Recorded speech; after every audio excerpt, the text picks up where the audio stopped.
Hey,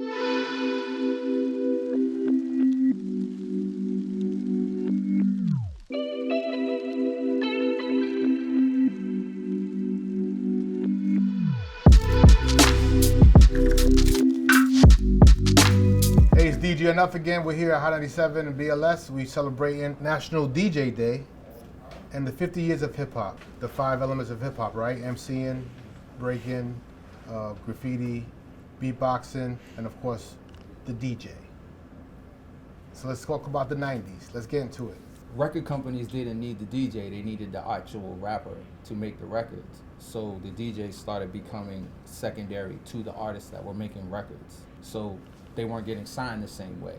You had certain situations where DJs did get signed, but then as things started to progress and they realized that the DJs were really just doing shows or scratching on records, they would get paid for performance and not paid rights and ownership and as like they had record deals.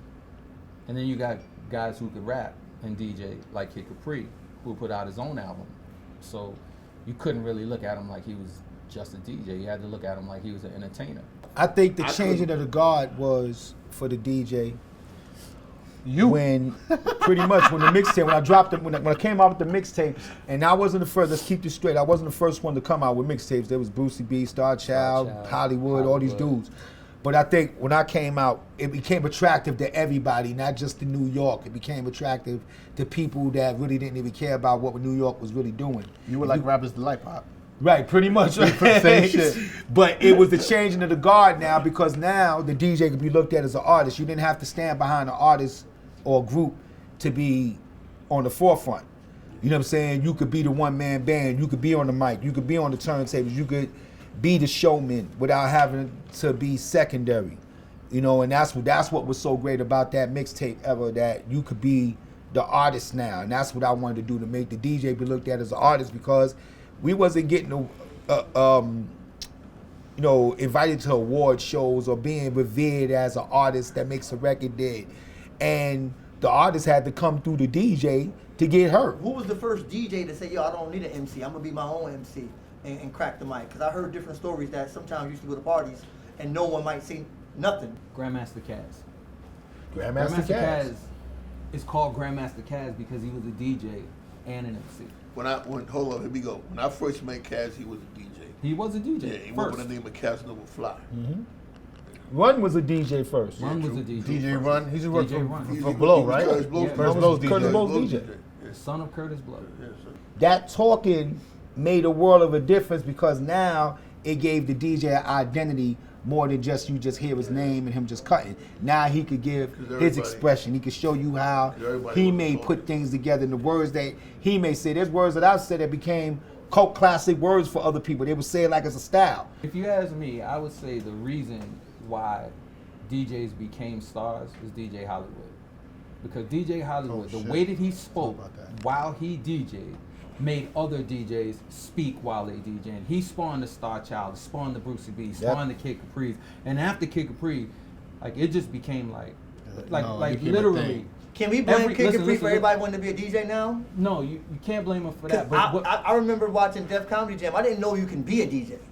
My parents told me that DJing was just a hobby that you can't take it serious. What I think when I seen him on HBO, I'm like, yo, you could be a DJ. What I think you could blame Kid Capri for is that you could be a superstar DJ. Oh, that's facts. you could be a superstar DJ. People had to take it serious.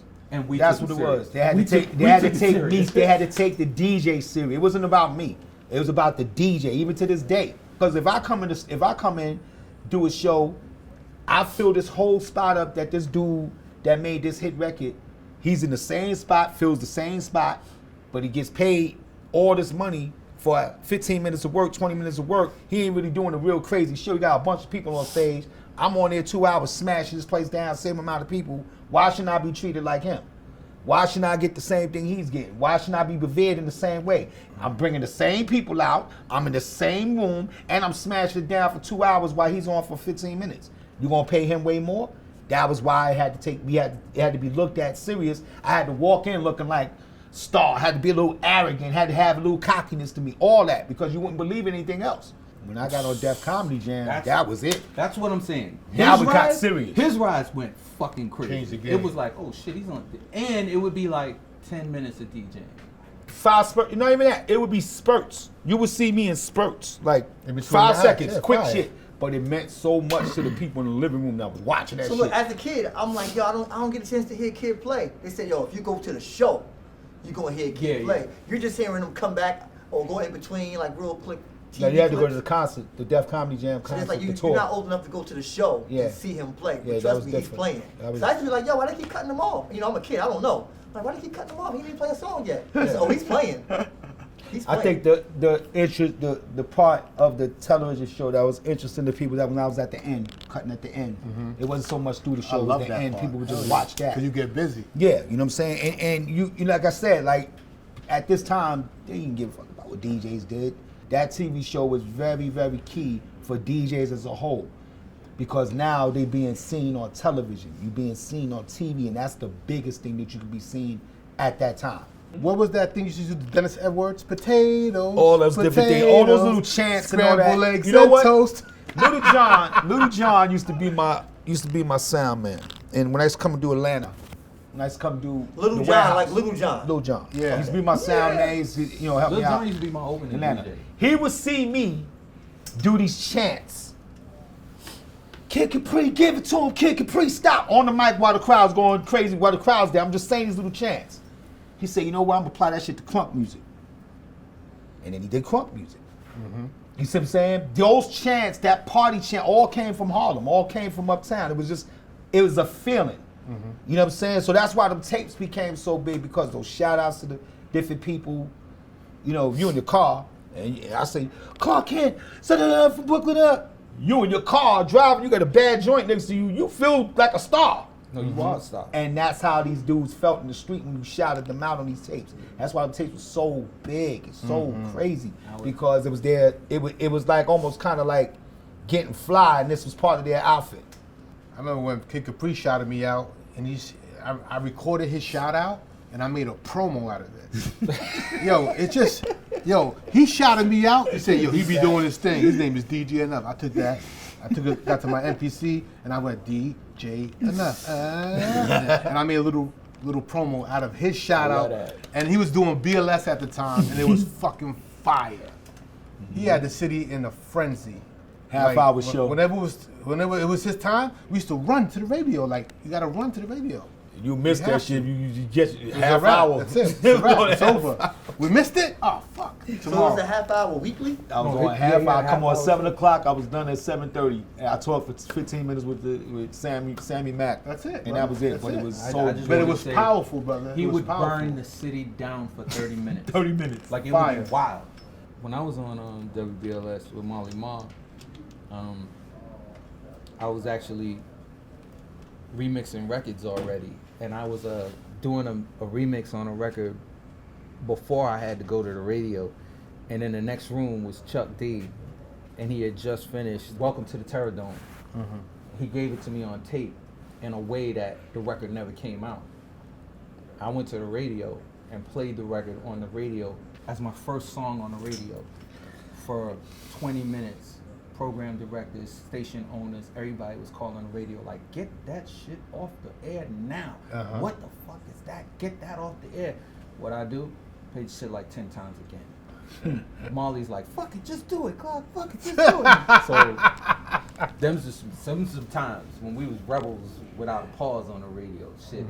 I used to look at Chuck and Red and think, God damn, these guys get 3 hours every week. Yeah, that shit wasn't easy, boy. It was a fight. Nah, but you had it. You and Red Alert had 3 hours every week, and me and Pete and Molly Fight, bro. was up against y'all. It was a fight. Up against motherfuckers who had cemented their spots on radio. Molly's like, yo, we got this new show, we gonna do it. It's me, you, and Pete. And I'm looking at him, me, you, Pete, and Kevy Kev, and I'm like, dog, it's Red Alert and Chuck Chill Out.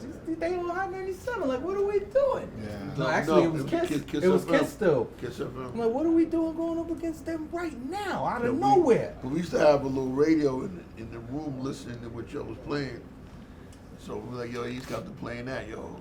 Just stay on top, make sure your shit is hot. Cause we definitely was battling every Friday and Saturday. Yeah. I was on Kiss. I was on Kiss. I was Red Alert's apprentice right after Flex left Kiss to go start Hot 97. I remember filling in for Red because Red was always going to Jack the Rapper or How Can I Be Down, all these conventions, the BRE, the Gavin. These things were big conventions for music, you know what I'm saying? And he would always need someone home to kind of like regulate the radio while he was out of town. So I became that dude. And I remember me and Flex going at it on the radio. Flex was on the new Hot 97 at the time, and he was on for an hour only at night, 10 p.m. to 11. And then I was on from 10 to 11, me and Supernatural. And we were going back and forth, and then every night we would kind of like just go at it.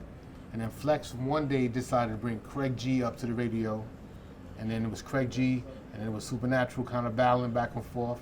And then that was crazy, because Supernatural would go live and do the live freestyle, like really, really freestyle off the head, and kind of attack the music. And I was playing break beats and records and stuff.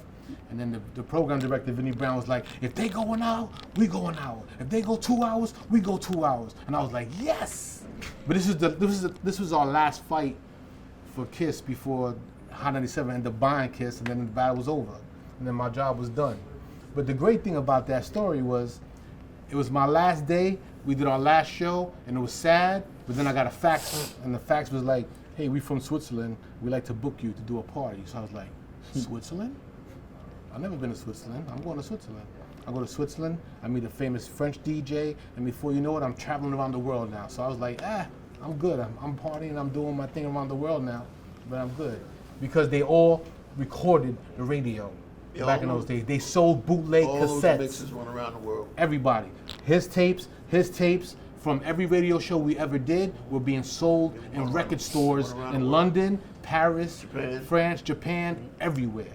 We'd meet up in different cities and be like, where you playing? Playing over here. I'm playing over here. I'm trying to come see you after. But because we both headlining, we can't even go check each other out. But it was like, oh, I saw my man before he went on the rock, so it was good enough for me. And because Clark being so damn busy, that's how I became Biggie's DJ. Yeah, actually, that's real a talk, fact. facts. I had to take a job at Motown with Andre Harrell, so I had to tell Big, I can't DJ for you no more. He was looking at me like I had 10 heads. Like, what? That's okay. He fell in love with me. It's so good. I ain't mad at Brooklyn. that. It's all Brooklyn, Well, right, Pop? I loved you anyway. I know. So. I love that. All right, so can we address this one? When technology came around and people started using Seratos and laptops, the promoters start looking at it like, yo, y'all not working as hard. Why do we have to pay you as much? Did the price change? Not for me. Not for me. Change. Actually, the price worked out better for me because now I don't have to pay a crew. But my ride is still to this day, turntables, 1200s, all this stuff. Right. I don't use control. My ride is the same too. If I come to the club and you don't have Yeah, mine what's still on my has rider, mine still you has lost your 1200s on it deposit. too. Yeah, that's why you have a rider. So rider became a gift and a curse. Big time. A gift and a curse because it eliminates you having to carry a bunch of stuff. It eliminates the feedbacks and all the different things. You can go do 2 or 3 shows. You know, it's good for that. But where it kind of killed is that for years and years, you know, I got a lot of eclectic, ill, crazy shit that a lot of people couldn't get. You know what I'm saying? And you can go to YouTube and get it. You know what I'm saying? Just like that. Not everything is there, but a lot of stuff that might have cost a lot of money at one time or something that was very hard to get, somebody posting, you can just get it. So that kind of kills it. And anybody could grab a bunch of MP3s, grab a computer, put a flyer up on the net, put themselves out, and they're a DJ, they out. They ain't got no struggle, no artist development, no, they ain't did nothing, it's all set up, which is cool, there's nothing wrong with that. I said that before. But at the same time, you know who's the ones that's really serious about it, the ones that really take it and work and really been through something with it, opposed to the ones that just want to be out for the fanfare of it. You was an artist, you ain't popping no more, so you feel like you can just come and be an artist as a DJ now. A lot of producers too. You know, and that kind of made it a little watered down to me. You know, when you see, and no disrespect, but you see Paris Hilton DJing for $300,000, and the DJ that deserves that money is not getting that money. You know, you look at that like, damn. Or the DJ that did her mix is not getting that money. Exactly. You know, so, you know, it's a lot of downfalls to it that made it look really bad. The Cash App thing that happened during the pandemic, when everybody was begging for the Cash App, not getting money, not getting money, not receiving money, which you should. They should take care of you. They should pay you. But when you make the DJ business look mockerish, to where you begging, it just takes it down. So these are concerns that I had.